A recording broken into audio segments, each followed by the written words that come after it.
Hello everyone, A Singh news and finance में आप सभी का बहुत बहुत स्वागत है। और पूरे इन्वेस्टर कम्युनिटी को जिस खबर का इंतजार था, आखिर वो खबर आ ही गया और वो खबर है एचडीएफसी बैंक के Q3 रिजल्ट्स का। और इन्वेस्टर्स एचडीएफसी बैंक के Q3 रिजल्ट्स को लेकर के क्यों इतना बेसब्री से इंतजार कर रहे थे, क्योंकि अगर आप देखेंगे तो एचडीएफसी ने इन्वेस्टर्स को बहुत ही ज्यादा तड़पाया है। और अगर आप स्टॉक का प्राइस चार्ट देखेंगे तो फरवरी 2021 से लेके अब तक स्टॉक जो है वो एक तरीके से कंसोलिडेटेड फेज में चल रहा है। और जो सारे थके हारे इन्वेस्टर्स है वो ये वेट कर रहे थे कि एचडीएफसी Q3 रिजल्ट्स में कुछ अच्छा खबर आएगा जिससे स्टॉक को थोड़ा ट्रिगर मिल सके। तो आज की वीडियो में हम एचडीएफसी बैंक के Q3 रिजल्ट्स का एनालिसिस करेंगे और इसे डिटेल में समझेंगे और देखेंगे कि एचडीएफसी बैंक के Q3 रिजल्ट्स में क्या स्टॉक के लिए कुछ ट्रिगर है या नहीं। लेकिन आगे बढ़ने से पहले वीडियो को अभी के अभी लाइक कर दीजिए और चैनल को सब्सक्राइब भी कर दीजिए। तो सबसे पहले दिसंबर क्वार्टर में जो कंपनी ने नेट प्रॉफिट कमाया है वो है अराउंड 16,372.54 करोड़ रुपीस। और इसे अगर आप ईयर ऑन ईयर बेसिस पे कंपेयर करेंगे और लास्ट ईयर के दिसंबर क्वार्टर के साथ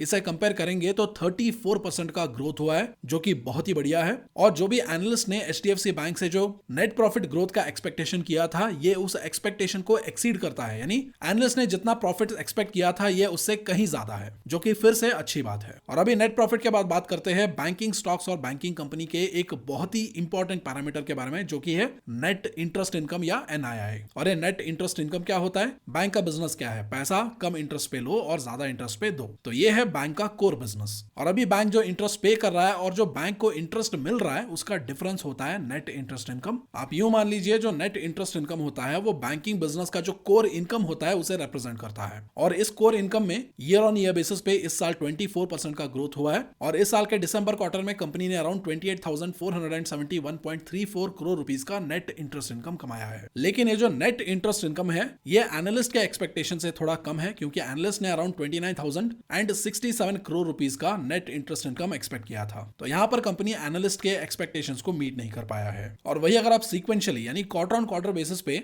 नेट इंटरेस्ट इनकम और नेट प्रॉफिट को कंपेयर करेंगे तो प्रॉफिट में मात्र 2.5% का ग्रोथ हुआ है और नेट इंटरेस्ट इनकम में अराउंड 4% का ग्रोथ हुआ है। यानी क्वार्टर ऑन क्वार्टर बेसिस पे प्रॉफिट ग्रोथ उतना कुछ खास नहीं है। और उसके बाद अभी बात करते हैं प्रोविजंस के बारे में। तो अभी यहाँ पर ये प्रोविजंस क्या होते हैं? बैंक का जो भी एनपीए है या नॉन परफॉर्मिंग एसेट है, या यूं मान लीजिए जो बैंक ने लोन दिया है वो जो डिफॉल्ट्स होते हैं उसको कवर करने के लिए जो बफर पैसा बैंक सेपरेटली निकाल के रखता है वो होता है प्रोविजंस। और अभी इन डिफॉल्ट्स को कवर करने के लिए दिसंबर क्वार्टर में कंपनी ने अराउंड 4,217 करोड़ का प्रोविजंस रखा है, जो एक साल पहले यानी लास्ट ईयर के दिसंबर क्वार्टर में मात्र 2,806 करोड़ के आसपास था। और वही लास्ट क्वार्टर में यह मात्र 2,904 करोड़ के आसपास था। यानी बैंक का जो दिसंबर क्वार्टर का प्रोविजन है वो ईयर ऑन ईयर बेसिस और क्वार्टर ऑन क्वार्टर बेसिस दोनों के केस में बढ़ा है। और यह बैंक के लिए अच्छी बात नहीं है, क्योंकि अगर प्रोविजंस बढ़ते हैं तो इसका मतलब यह भी होता है कि बैंक ने जो लोन दिया है उसमें से अभी डिफॉल्ट्स ज्यादा हो रहे हैं और इन डिफॉल्ट्स को कवर करने के लिए बैंक को प्रोविजन रखना पड़ रहा है। और जब प्रोविजन ज्यादा रखना पड़ रहा है तो इससे बैंक का जो नेट प्रॉफिट है वो कम हो जाता है, क्योंकि बेसिकली प्रोविजंस काटने के बाद ही नेट प्रॉफिट को कैलकुलेट किया जाता है। और इसलिए प्रोविजंस बढ़ना बैंक के लिए अच्छी बात नहीं है। तो अभी प्रोविजंस पे आ ही गए हैं तो एनपीए के बारे में भी बात कर लेते हैं। तो दिसंबर क्वार्टर में ग्रॉस एनपीए 1.26% है। और इसे अगर आप लास्ट ईयर के दिसंबर क्वार्टर के साथ कंपेयर करेंगे तो लास्ट ईयर दिसंबर क्वार्टर में ये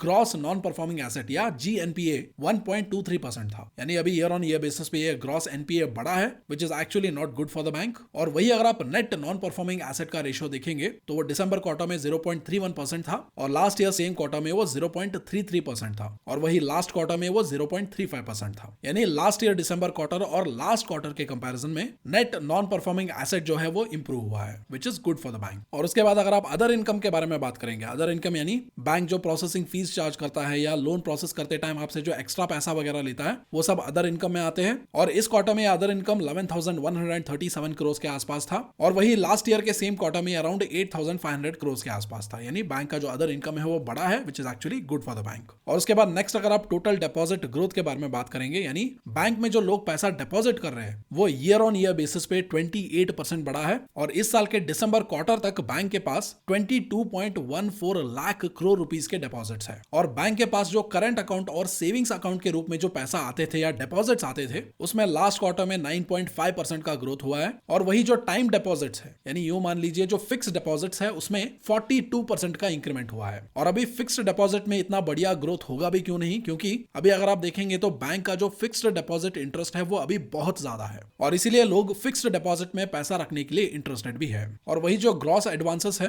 वो दिसंबर क्वार्टर में अराउंड 24.6 1.69 लाख करोड़ रुपीस थे, जो ईयर ऑन ईयर बेसिस पे 62% अप है। और वही अगर आप डोमेस्टिक रिटेल लोन्स के बारे में बात करेंगे, वो लास्ट क्वार्टर के कंपैरिजन में मोर देन डबल हुआ है। और वही कमर्शियल और रूरल बैंकिंग के जो लोन्स है उसमें अराउंड 31% का ग्रोथ हुआ है। और उसके बाद अगर आप कैपिटल एडिक्वेसी रेशियो देखेंगे तो अराउंड 18.4 के आसपास है। और सिंपल वर्ड्स में कैपिटल एडिक्वेसी रेशियो का मतलब ये होता है कि आपका पैसा बैंक में सेफ है या नहीं। यानी कल अगर बहुत सारे लोग बैंक के पास अचानक सा पहुंच जाते हैं और बोलते हैं कि हमारा पैसा वापस दो, तो बैंक के पास इतना सफिशिएंट पैसा है या नहीं, वो तय करता है कैपिटल एडिक्वेसी रेशियो। और अभी एचडीएफसी बैंक का कैपिटल एडिक्वेसी रेशियो 18.4 के आसपास है। और आरबीआई का जो रेगुलेटरी रिक्वायरमेंट है, यानी आरबीआई ने एक मिनिमम गाइडलाइन सेट करके रखा है कि इतना कैपिटल एडिक्वेसी रेशियो तो होना ही चाहिए, और वो नंबर है 11.7%। और अभी एचडीएफसी बैंक का जो कैपिटल एडिक्वेसी रेशियो है that is way above the regulatory requirement. तो अभी सारे इन्वेस्टर्स कल मार्केट खुलने का बेसब्री से इंतजार करेंगे, क्योंकि एचडीएफसी बैंक के स्टॉक ने इन्वेस्टर्स को इतने लंबे टाइम से सताया है। और अभी कल ये देखने में बहुत ही ज्यादा इंटरेस्टिंग होगा कि अभी ये जो Q3 रिजल्ट्स में ईयर ऑन ईयर बेसिस पे स्टेलर नेट प्रॉफिट ग्रोथ दिखाया है, क्या वो सफिशिएंट होगा मार्केट को खुश करने के लिए? और आपको क्या लगता है, क्या एचडीएफसी बैंक का जो Q3 रिजल्ट्स का परफॉर्मेंस है, क्या वो स्टॉक को ऊपर भगाने के लिए सफिशिएंट है या नहीं? जो भी आपके ओपिनियन में आपको लगता है उसको आप कमेंट सेक्शन में शेयर कर सकते हैं। और उसके साथ साथ अभी तक वीडियो को लाइक नहीं किया तो वीडियो को लाइक भी कर दीजिए। So thank you so much for watching. मिलते हैं अगले अपडेट वीडियो में।